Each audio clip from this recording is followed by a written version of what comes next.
उसके बाद सांस्कृतिक वाला सर उधर है।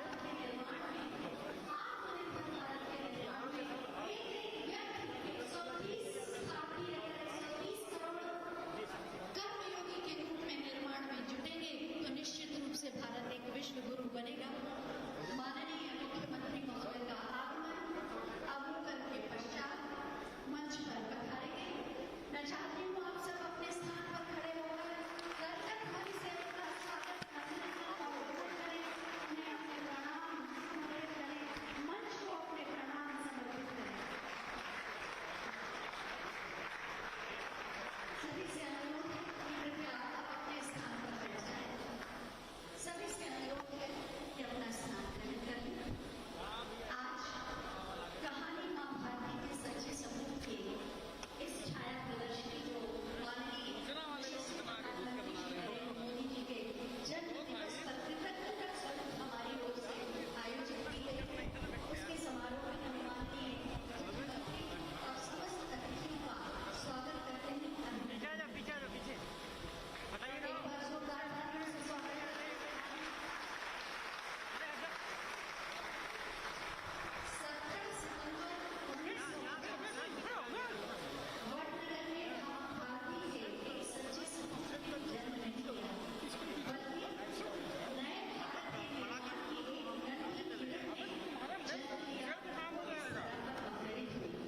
जीवन के संघर्षों से तपकर वही नन्ही सी किरण एक स्वर्णिम सूर्य की तरह से चमक उठी, जिसके तेज और खोज ने 130 करोड़ भारतीयों के मन में नए संकल्प, नए सपने और नए समाधानों की अलग जगाई, जो हम सबका विश्वास और स्वाभिमान बना, जो विश्व पटल में भारत की सशक्त पहचान बना, जो राष्ट्रीय सामूहिक चेतना के पुनर्जागरण का सोपान बना, वो है हम सबके सर्वप्रिय, जनप्रिय, लोकप्रिय, यशस्वी प्रधानमंत्री माननीय श्री नरेंद्र मोदी जी, जिनका आज जन्म दिवस है, और उन्हीं के प्रति अपनी मंगल कामनाएं व्यक्त करने के लिए ये आयोजन किया जा रहा है।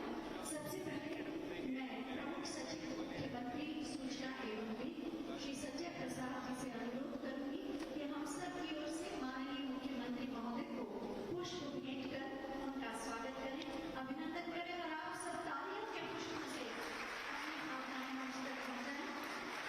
श्री संजय प्रसाद जी स्वागत करेंगे माननीय उप मुख्यमंत्री माननीय श्री केशव प्रसाद मौर्य जी का।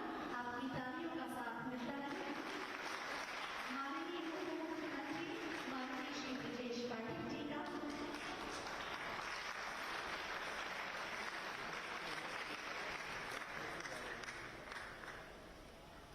और साथ ही मंचासीन समस्त अतिथियों को पुष्प भेंट कर उनका स्वागत करेंगे।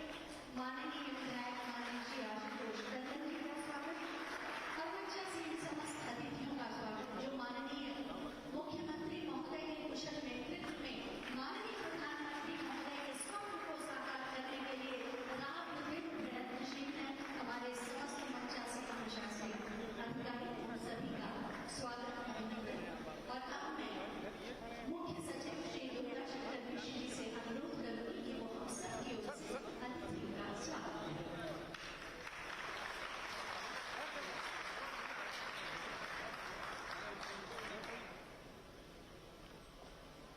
परम आदरणीय माननीय मुख्यमंत्री जी,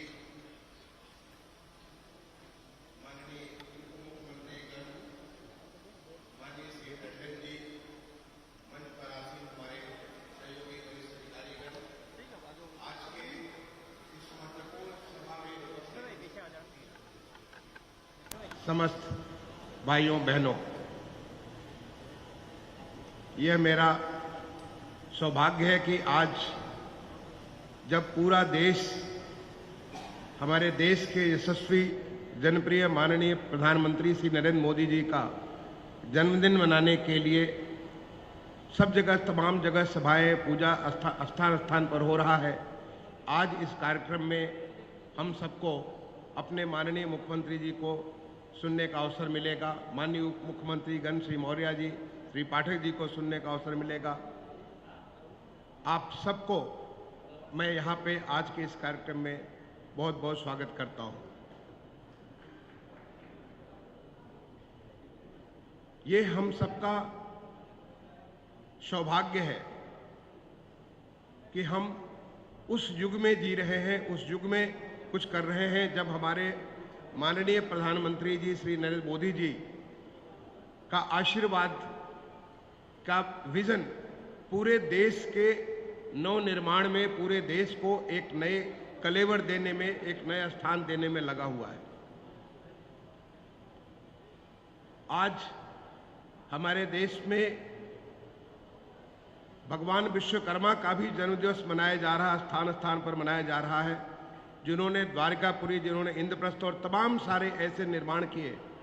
तो आज के युग के हमारे नए भारत के विश्वकर्मा माननीय श्री नरेंद्र मोदी जी, आप किसी भी क्षेत्र में आज जो हमारे देश का, देशवासियों का, पूरे देश में, पूरे दुनिया में जो सम्मान बढ़ा है, जो हमारे देश के तमाम सारे क्षेत्र जो पहले अनछुए थे, विकास से अनछुए थे, हर वर्ग को, चाहे वो बच्चे हों, महिला हों, बुजुर्ग हों, युवा हों, हर वर्ग को, मजदूर हों, किसान हों, हर किसी के लिए जिस प्रकार का अभूतपूर्व कार्य पिछले 8 साल में माननीय प्रधानमंत्री जी ने किया है, और उस देश को अभी जब पीछे हमने 15 अगस्त 2022 को लाल किले के प्राचीर से उनका संबोधन जब पूरा देश सुन रहा था, उन्होंने कहा कि अमृत काल का शुभारंभ हो गया है, उसकी प्रातः बेला है, और हम 2047 जब आज़ादी का 100 साल मनाएंगे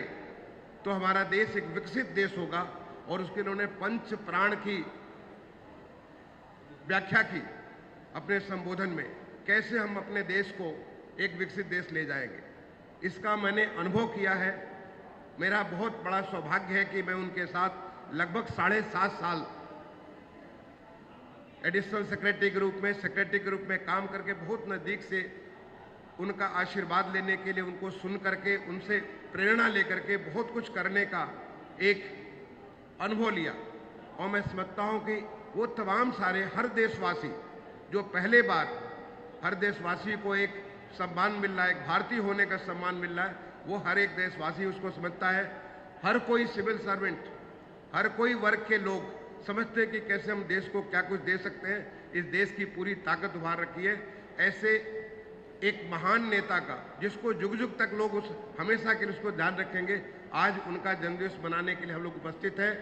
मैं तो भगवान से यही प्रार्थना करूंगा कि हमारे माननीय प्रधानमंत्री जी को शतायु बनाए, उनका आशीर्वाद, उनका जो इस देश को जो मिल रहा है वो सतत मिलता रहे, जिससे देश जो हमेशा से डिजर्व करता था। अभी आपने सुना सेंट्रल विस्टा एवेन्यू का उद्घाटन करते कैसे गुलामी को पूरी तरह से मिटा देने का एक संकल्प लिया। ऐसी चीज़ जो हमारे देश को, उनका जो आशीर्वाद, उनका विजन, उनका जो मिल रहा है वो हमेशा मिलता रहे, जिससे देश एक बार दोबारा फिर उसी गौरव को प्राप्त करे जो हम हमेशा से डिजर्व करते थे, जो पास्ट में, इतिहास में हमारा देश जिस रूप में था। मैं एक बार दोबारा अपने माननीय मुख्यमंत्री जी का, माननीय उप मुख्यमंत्रीगण का, माननीय श्री टंडन जी का और आप सबका आज के इस समारोह में स्वागत करते हुए माननीय प्रधानमंत्री जी को अपने तरफ से अभिनंदन और उनके लिए तमाम सारी शुभकामनाएं प्रार्थना करते हुए अपनी बात को समाप्त करूंगा। धन्यवाद। जय हिंद। बहुत बहुत धन्यवाद महोदय आपकी मंगल कामनाओं के लिए। जो अपने संघर्ष से आगे बढ़े और अपने दम पर खुद को गढ़े, उसे कहते हैं नरेंद्र मोदी। परिश्रम की पराकाष्ठा का दूसरा नाम है श्री नरेंद्र मोदी। मैं माननीय उप मुख्यमंत्री माननीय श्री ब्रिजेश पाठक जी से अनुरोध करूंगी कि अपनी भावनाओं को व्यक्त करने की कृपा करें।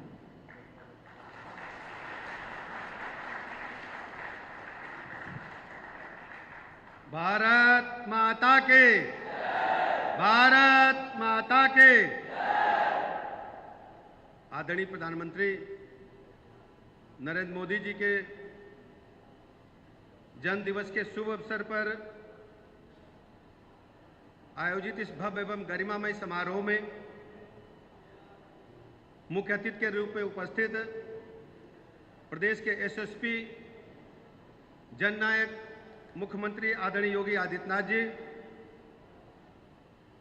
उत्तर प्रदेश के लोकप्रिय यशस्वी भारतीय जनता पार्टी के प्रदेश अध्यक्ष रहे उप मुख्यमंत्री आदरणीय केशव प्रसाद मौर्य जी, माननीय विधायक हमारे साथ मंत्री रहे भारतीय जनता पार्टी के वरिष्ठ नेता आदरणीय गोपाल टंडन जी, सदस्य विधान परिषद आदरणीय मुकेश शर्मा जी, हमारे मित्र अनुसूचित जाति जनजाति निगम के अध्यक्ष आदरणीय लालजी प्रसाद निर्मल जी, उत्तर प्रदेश सरकार के मुख्य सचिव आदरणीय दुर्गा शंकर मिश्रा जी, एपीसी आदरणीय मनोज सिंह जी,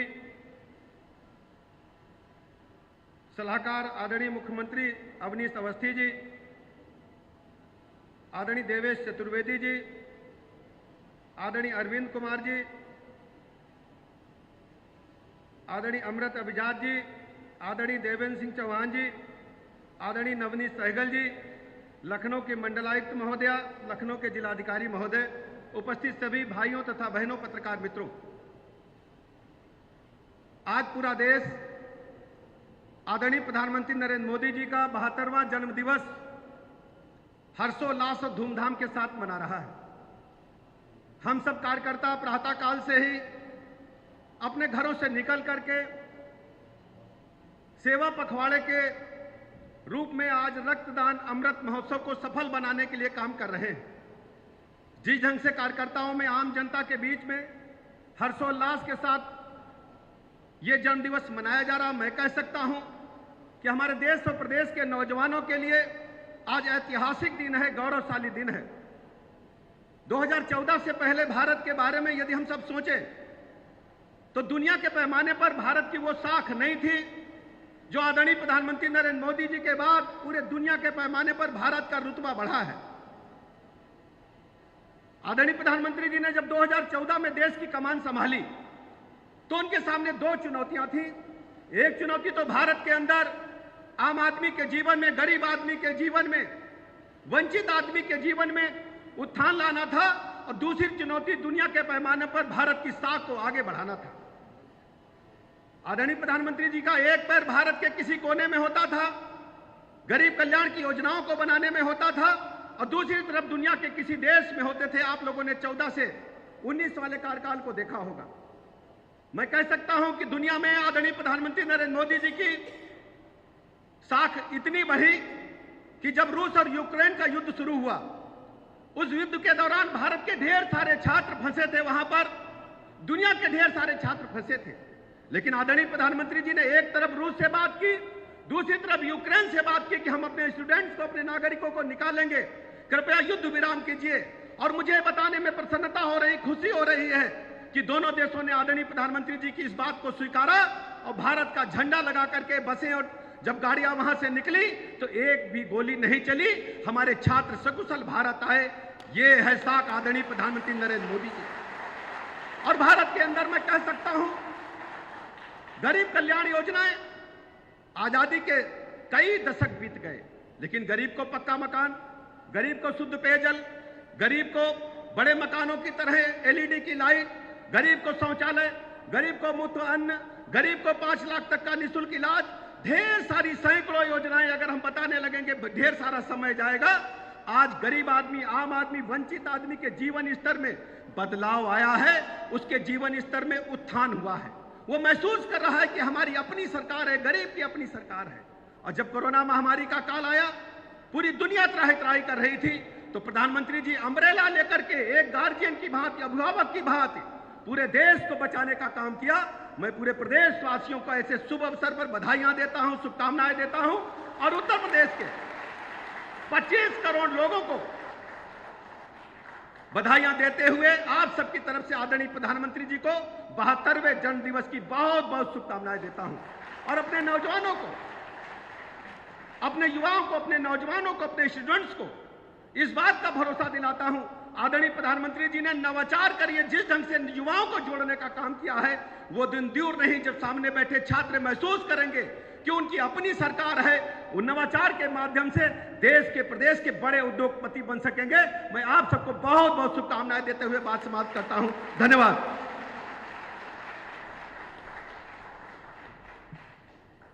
बहुत बहुत धन्यवाद माननीय, आपकी मंगल कामनाओं के लिए। अपने मन में एक लक्ष्य लिए, मंजिल अपनी प्रत्यक्ष लिए, हम तोड़ रहे हैं जंजीरें, हम बदल रहे हैं तस्वीरें। ये नवयुग है, नव भारत है, खुद लिखेंगे अपनी तकदीरें। साहस और दृढ़ संकल्प का प्रतीक हैं माननीय श्री नरेंद्र मोदी जी। अब मैं माननीय उप मुख्यमंत्री माननीय श्री केशव प्रसाद मौर्य जी से अनुरोध करूंगी कि अपनी मंगल कामनाएं प्रेषित करें। बोलिए भारत माता की। आज का दिन हम सब भारतवासियों के लिए, प्रदेशवासियों के लिए अत्यधिक महत्वपूर्ण दिन है।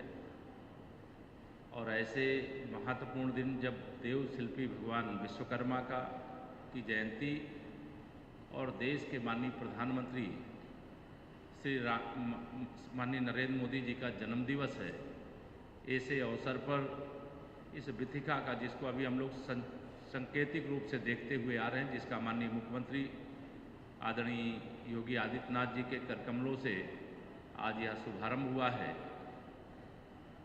और ऐसे कार्यक्रम में आप सबकी उपस्थिति यह गौरव को बढ़ाने वाली है। मैं आज के इस समारोह में माननीय मुख्यमंत्री जी, जिनकी प्रेरणा से हम सब यहाँ पर काम कर रहे हैं, हमारे उप मुख्यमंत्री साथी श्री ब्रजेश पाठक जी, हमारे विधानसभा के यशस्वी सदस्य, पार्टी के नेता श्री गोपाल टंडन जी, भारतीय जनता पार्टी लखनऊ महानगर के अध्यक्ष और विधान परिषद के सदस्य श्री मुकेश शर्मा जी, हमारे उत्तर प्रदेश के मुख्य सचिव श्रीमान दुर्गा शंकर मिश्र जी, उनको भी आपने सुना भी है।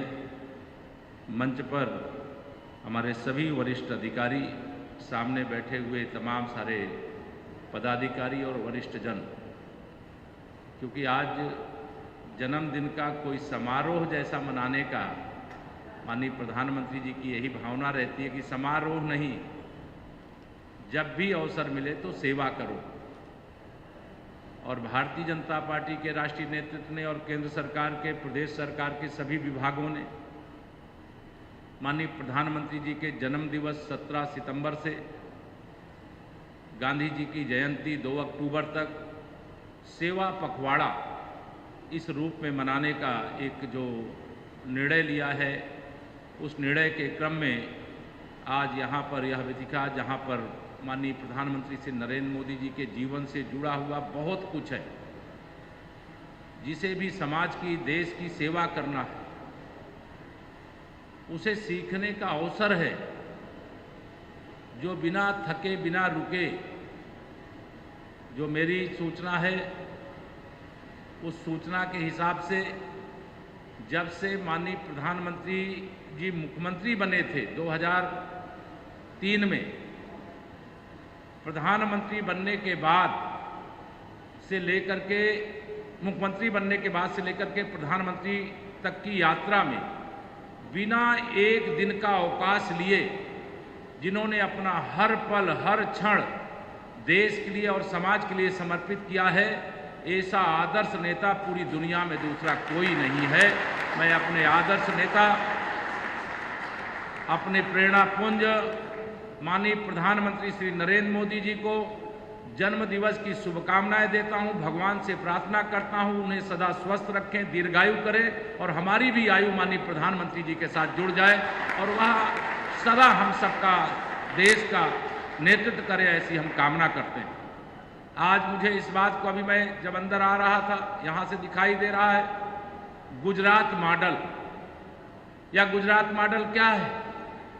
गुजरात मॉडल माने विकास का मॉडल, सुशासन का मॉडल, सेवा का मॉडल, गरीब कल्याण का मॉडल। जो जनता की जरूरत है उस तक बिना किसी भ्रष्टाचार के उस तक उस योजना का लाभ पहुंचे, यह मॉडल है। और आज हिंदुस्तान का मॉडल पूरी दुनिया के लिए, जैसे गुजरात का मॉडल आज पूरा देश अपनाया है और उत्तर प्रदेश में भी हम उस गुजरात मॉडल को आदरणीय योगी आदित्यनाथ जी के नेतृत्व में आगे बढ़ाने का काम कर रहे हैं, सुशासन देने का काम कर रहे हैं, विकास करने का काम कर रहे हैं, भ्रष्टाचार पर लगाम लगाने का काम कर रहे हैं, गरीब कल्याण के लिए पूरी तरह से योजनाओं को समर्पित करने का काम कर रहे हैं। ऐसे समय में जब वह देश का नेतृत्व कर रहे हैं, पूरी दुनिया के अंदर लोग आश्चर्यचकित हो जाते हैं कि माननीय मोदी जी 130 करोड़ की आबादी की व्यवस्थाओं को कैसे संचालित करते हैं। आज पूरी दुनिया का बक्का है, उनको लगता है कि कोई जब दृढ़ इच्छा के साथ, समर्पण भाव के साथ देश की सेवा के लिए अपने आप को समर्पित कर देता है तो ईश्वर भी मदद करता है। अन्यथा इतनी बड़ी दुनिया की आबादी वाला, दुनिया में जितने भी देश हैं उनमें दूसरी सबसे बड़ी आबादी हमारे देश की है, लेकिन कोरोना की महामारी आई, इसमें कहने में कोई संकोच नहीं, पूरी दुनिया के अंदर हिंदुस्तान मॉडल है और पूरे हिंदुस्तान के अंदर उत्तर प्रदेश भी मॉडल है कोरोना से निपटने के मामले में। इतिहास के पन्ने जब हम खोलते हैं तो उसमें ये देखने को मिलता है कि जब भी कोई महामारी आती है तो जितने लोग महामारी के कारण नहीं मरते, उससे ज्यादा बिना भोजन के लोग मर जाते थे। लेकिन प्रधानमंत्री गरीब कल्याण अन्न योजना के माध्यम से कोई भूखा ना रहे। भारतीय जनता पार्टी के जो एक एक कार्यकर्ता, उनको भी मंत्र दिया, हमारा सेवा ही हमारा संगठन है, अगर हम सेवा में पीछे रह गए तो हमारा संगठन आगे है, ये नहीं कहा जा सकता। तो यह सारी प्रेरणा हमें माननीय प्रधानमंत्री जी से मिली है। हम सबका सौभाग्य है कि उनके बहुत निकट बैठने का, उनसे बात करने का, उनका मार्गदर्शन प्राप्त करने का अनेक बार अवसर मिला है।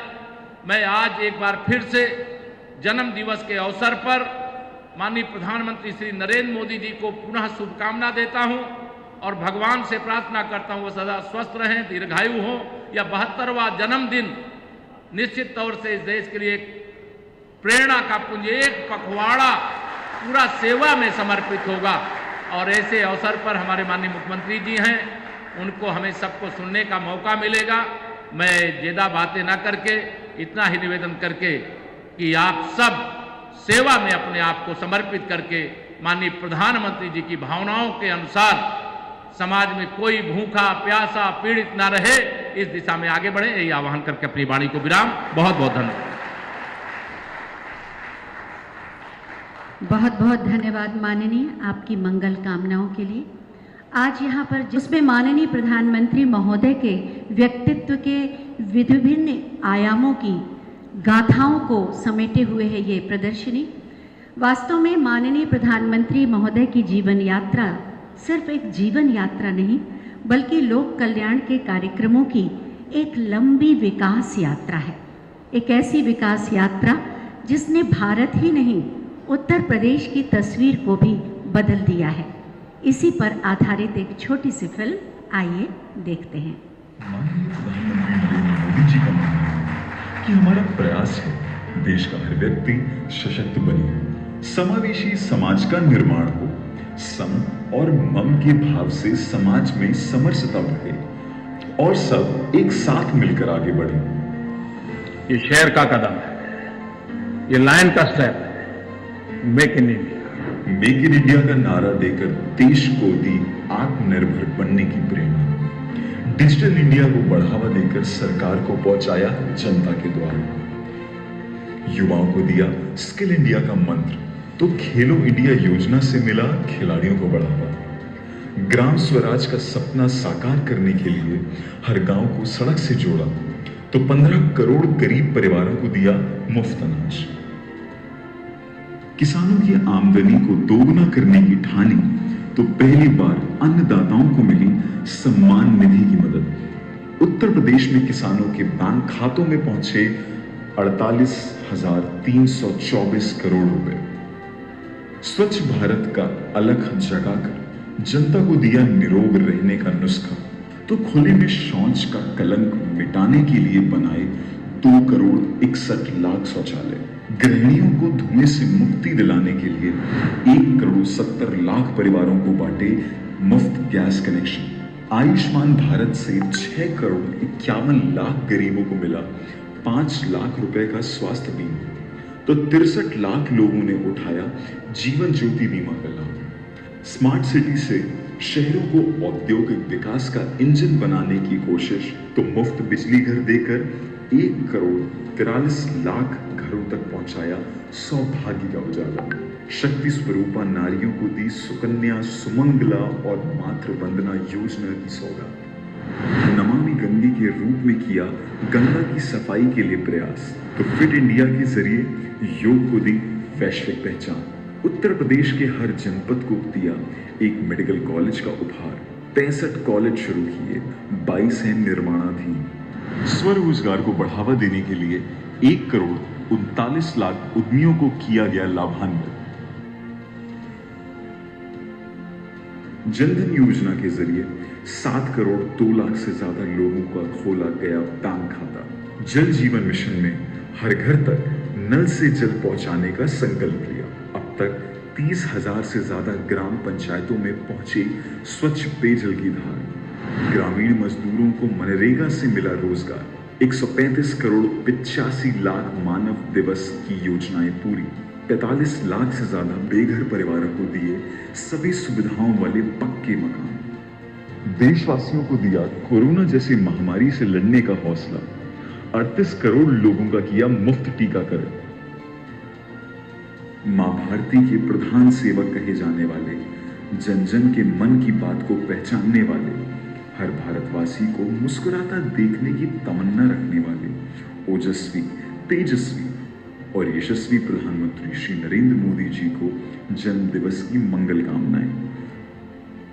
मां गंगा अपने इस लाल को दीर्घायु बनाए और सदैव निरोग रखे।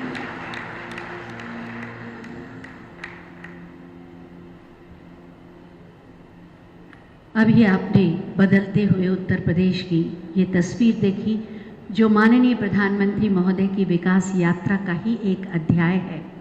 सचमुच हम सब सौभाग्यशाली हैं कि इस धरा पर हम नए भारत का निर्माण माननीय प्रधानमंत्री महोदय के कुशल नेतृत्व में होता हुआ देख पा रहे हैं। हम निकल पड़े हैं प्रण करके, अपना तन मन अर्पण करके। जिद है एक सूर्य उगाना है, अंबर से ऊंचा जाना है, एक भारत नया बनाना है, एक भारत नया बनाना है। संकल्प से सिद्धि का प्रतीक हैं माननीय श्री नरेंद्र मोदी जी। मैं बहुत ही आदर के साथ माननीय मुख्यमंत्री महोदय से अनुरोध करूंगी कि वो आज के इस दिवस पर अपने हृदय के उद्गार व्यक्त करें। आप सबकी जोरदार तालियों के साथ भारत माता की।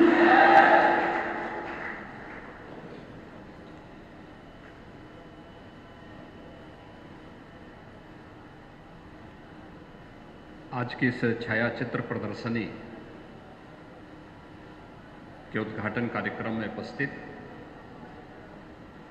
प्रदेश सरकार में मेरे वरिष्ठ सहयोगी उप मुख्यमंत्री श्री केशव प्रसाद मौर्य जी, उप मुख्यमंत्री श्री ब्रजेश पाठक जी, प्रदेश के मुख्य सचिव श्री DS मिश्रा जी, पुलिस महानिदेशक श्री DS चौहान जी, आज के इस कार्यक्रम में उपस्थित प्रशासन, पुलिस के सभी हमारे अधिकारीगण,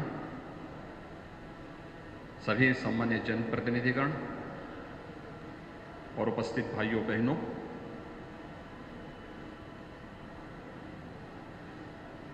आज पूरा देश आदरणीय प्रधानमंत्री जी का 72वां जन्मदिन अनेक कार्यक्रमों के साथ उत्साह और उमंग के साथ मना रहा है। और इस अवसर पर मुझे भी आप सबके साथ इस छायाचित्र प्रदर्शनी में सहभागी होने का अवसर प्राप्त हो रहा है। मैं इस अवसर पर पूरे प्रदेश वासियों को आदरणीय प्रधानमंत्री जी के 72वें जन्मदिन के अवसर पर हृदय से बधाई देते हुए आदरणीय प्रधानमंत्री जी के स्वस्थ और दीर्घ जीवन की कामना करता हूं। हम सब जानते हैं कि उत्तर प्रदेश के विकास की यात्रा में आदरणीय प्रधानमंत्री जी ने विगत 8 वर्ष के अंदर जो योगदान दिया है वह हम सब के लिए इसलिए भी अत्यंत प्रेरणादायी है कि जब भारत की वर्तमान विकास यात्रा को हम देखते हैं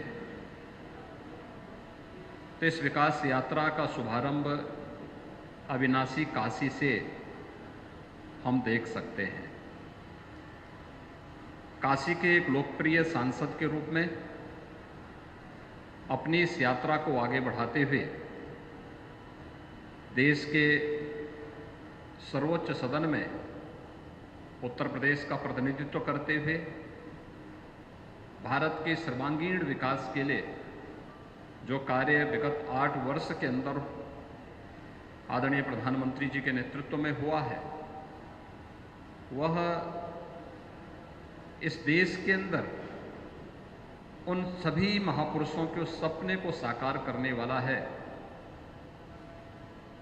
जो इस देश के उन महापुरुषों ने देश की आज़ादी के समय हमें कैसा भारत चाहिए, हमें किस प्रकार के भारत के निर्माण की दिशा में आगे बढ़ना है, ये सभी सपने आज हम सबके साकार होते हुए दिखाई दे रहे हैं। हर व्यक्ति इस बारे में अनुमान कर सकता है जब शासन की योजनाओं में जन भागीदारी के माध्यम से हम समाज के अंतिम पायदान पर बैठे हुए व्यक्ति के जीवन में परिवर्तन होते हुए देखे हैं। और आदरणीय प्रधानमंत्री जी ने अपने आज़ादी के अमृत महोत्सव के अवसर पर राष्ट्र को संबोधित अपने जिन महत्वपूर्ण मुद्दों की ओर उन्होंने ध्यान आकर्षित किया था, उन्होंने बहुत महत्वपूर्ण बात उस समय कही थी और मुझे लगता है कि वो एक पंक्ति पूरे भारतवासियों को और पूरी विश्व मानवता को भी बरबस अपना ध्यान आकर्षित करती है, जो उन्होंने कहा था कि सामर्थ्य मूलम स्वातंत्रम, यानी सामर्थ्यवान ही अपनी स्वतंत्रता की रक्षा कर सकता है और श्रम मूलम च वैभवम, यानी श्रम शक्ति के बल पर ही हम वैभवशाली बन सकते हैं। यह पंक्ति बहुत कुछ कह देती है। सामर्थ्यवान वही हो सकता है जहां एकता होगी, जहां पर पंच प्रण के साथ जुड़ने का एक संकल्प होगा। पंचप्रण विकसित भारत के निर्माण का, विरासत के प्रति सम्मान का, आपसी एकता का, अपने कर्तव्यों के प्रति ईमानदारी का, और हर व्यक्ति अगर अपने स्तर पर प्रयास प्रारंभ करें तो आत्मनिर्भर भारत की उस परिकल्पना को साकार करने के लिए कि हमारे शिल्पकारों ने, हमारे कारीगरों ने जो कुछ किया है उसमें श्रेष्ठता का भाव कैसे हो, जिसमें हम लोगों को अपने देश के निर्यात को बढ़ाने की सामर्थ्य तो हो और आयात को कम से कम करके हम विदेशों पर निर्भरता अपना न्यूनतम कर सकें। और उसी श्रेष्ठता के भाव को आगे बढ़ाने के लिए विगत 8 वर्ष के अंदर प्रधानमंत्री जी ने अनेक कार्यक्रम प्रारंभ किए। प्रधानमंत्री स्टार्टअप की योजना हो, प्रधानमंत्री स्टैंड अप की योजना हो, डिजिटल इंडिया की योजना हो, मेक इन इंडिया की योजना हो, युवाओं के लिए प्रधानमंत्री मुद्रा योजना हो, किसानों के लिए प्रधानमंत्री किसान सम्मान निधि हो, प्रधानमंत्री कृषि सिंचाई की योजना हो,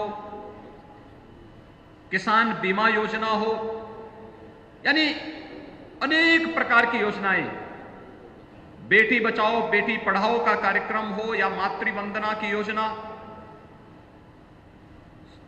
समाज जीवन के प्रत्येक तबके को ध्यान में रख करके बनी हुई योजनाएं जनधन अकाउंट से प्रारंभ होती हैं और ये चलते चलते आज प्रधानमंत्री किसान सम्मान निधि या फिर आयुष्मान भारत जैसी योजनाओं के माध्यम से भी हर एक नागरिक के जीवन में बिना किसी भेदभाव के परिवर्तन करते हुए हम इस योजनाओं का लाभ देख सकते हैं।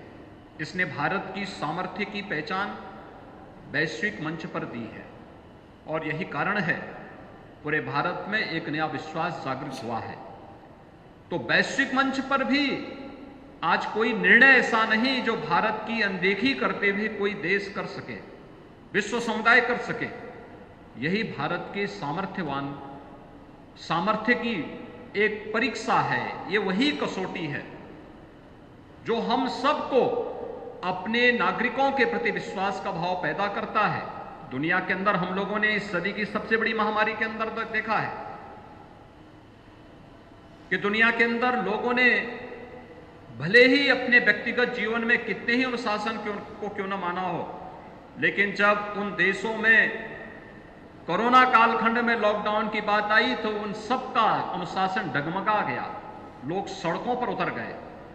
भारत अकेला देश था जहां पर कोरोना कर्फ्यू की बात होती है तो प्रधानमंत्री जी के साथ पूरा देश उसके साथ जुड़ता हुआ दिखाई देता है। भारत अकेला देश था जहां पर लॉकडाउन का पालन भारत के सभी नागरिकों ने पूरी मजबूती के साथ किया और भारत अकेला देश था जिसने रेवड़ी नहीं बांटी, लेकिन आम जन की जरूरतों को पूरा करने के लिए आवश्यकता पड़ी तो 80 करोड़ लोगों को फ्री में राशन की सुविधा भी उपलब्ध करवाई और 200 करोड़ से अधिक वैक्सीन की डोजेज भी फ्री में उपलब्ध करवाने का कार्य किया। भारत अकेला देश था जो कोरोना में सबसे घनी और सबसे बड़ी आबादी का देश होने के बावजूद कोरोना कालखंड में डगमगाया नहीं, बल्कि पूरे धैर्य के साथ, पूरी मजबूती के साथ अपनी इस यात्रा को आगे बढ़ाता रहा। इस सब का श्रेय जाता है देश के यशस्वी नेतृत्व को, आदरणीय प्रधानमंत्री जी के उस यशस्वी नेतृत्व को जिसका उपयोग भारत विगत 8.5 वर्षों से कर रहा है, जिनके यशस्वी नेतृत्व में भारत इस लंबी यात्रा के लिए आज आगे बढ़ रहा है। और ये हम सब के लिए सौभाग्य है कि जब हम अपनी आजादी के अमृत महोत्सव के आयोजन के साथ जुड़े हैं, तब उस ब्रिटेन को जिसने हम पर लगभग 200 वर्षों तक शासन किया, उसे पछाड़ करके भारत आज दुनिया की 5वीं अर्थव्यवस्था भी बना है। इन स्थितियों में हम सबको प्रधानमंत्री जी के अमृत काल के संकल्प के साथ आगे बढ़ने की दिशा में प्रयास करना चाहिए। चित्र प्रदर्शनी जो सूचना विभाग उत्तर प्रदेश शासन ने यहां पर लगाई है, विद्यार्थियों को, स्कूली बच्चों को यहां पर लाने की व्यवस्था, अलग अलग तबके के नागरिकों को इस चित्र प्रदर्शनी के माध्यम से जोड़ने और आदरणीय प्रधानमंत्री जी के प्रेरणादायी व्यक्तित्व और कृतित्व से उन सबको अवगत कराने की दिशा में अच्छे प्रयास होने चाहिए। चित्र प्रदर्शनी के लिए मैं उत्तर प्रदेश के सूचना विभाग को हृदय से धन्यवाद देता हूं, प्रमुख सचिव सूचना और उनकी पूरी टीम को हृदय से धन्यवाद देता हूं। और मैं विश्वास के साथ कह सकता हूं कि जो सेवा पखवाड़ा का कार्यक्रम आज से प्रारंभ हुआ है, अखिल भारतीय स्तर पर भारतीय जनता पार्टी ने इन कार्यक्रमों के साथ, जहां पर सरकारें हैं, सरकारें भी उन कार्यक्रमों के साथ अलग अलग जन कल्याणकारी योजनाओं के साथ जुड़ रही है। आज रक्तदान शिविर का एक महाअभियान पूरे प्रदेश के अंदर चल रहा है और मेरा अनुमान है कि सायंकाल जब आंकड़े आएंगे तो देश के अंदर सबसे अधिक रक्तदान का टारगेट भी उत्तर प्रदेश पूरा करेगा। उत्तर प्रदेश के युवा इस कार्यक्रम के साथ जुड़ेंगे। कल आरोग्य मेला प्रधानमंत्री जी के जन्म दिवस के अवसर पर सेवा पखवाड़ा का जो कार्यक्रम चल रहा है, आरोग्य मेला के कार्यक्रम के साथ पूरे प्रदेश के अंदर प्रत्येक प्राथमिक स्वास्थ्य केंद्र में इस आरोग्य मेला का आयोजन भी होगा। अलग अलग तिथि पे अलग अलग कार्यक्रम होंगे। 25 सितंबर को पंडित दीनदयाल उपाध्याय जी की पावन जयंती कार्यक्रम के अवसर पर भी अनेक कार्यक्रम आयोजित होने हैं। ये श्रृंखला आगे बढ़ती हुई 2 अक्टूबर को राष्ट्रपिता महात्मा गांधी की पावन जयंती के कार्यक्रम के साथ सभी आयोजन होंगे। सेवा पखवाड़ा का ये कार्यक्रम 15 दिनों तक अनेक प्रकार के प्रेरणादायी आयोजनों के साथ जुड़ करके प्रत्येक देशवासी के अंदर सेवा, अनुशासन और राष्ट्र के प्रति समर्पण का एक भाव पैदा करते हुए उन्हें आगे बढ़ने की प्रेरणा प्रदान करेगा। मैं आज के इस अवसर पर प्रधानमंत्री मोदी जी के 72वें जन्मदिन के अवसर पर प्रदेशवासियों की ओर से उन्हें हृदय से बधाई देता हूं, अपनी शुभकामनाएं देता हूं। ईश्वर से उनके स्वस्थ, दीर्घ जीवन और यशस्वी कार्यकाल की शुभकामनाएं देते हुए पूरे प्रदेशवासियों को भी, चूंकि उत्तर प्रदेशवासी प्रधानमंत्री मोदी जी के विकास, सेवा और सुशासन के इस पूरे कार्यक्रम के साथ नजदीक से जुड़े हुए हैं, इस अवसर पर मैं प्रदेशवासियों को भी हृदय से बधाई देते हुए अपनी बात यहीं पे विराम देता हूं। धन्यवाद। जय हिंद। बहुत बहुत धन्यवाद माननीय, आपके प्रेरणादायी उद्बोधन के लिए और आपकी मंगल कामनाओं के लिए। निश्चित रूप से माननीय प्रधानमंत्री महोदय का व्यक्तित्व और कृतित्व हम सबको नहीं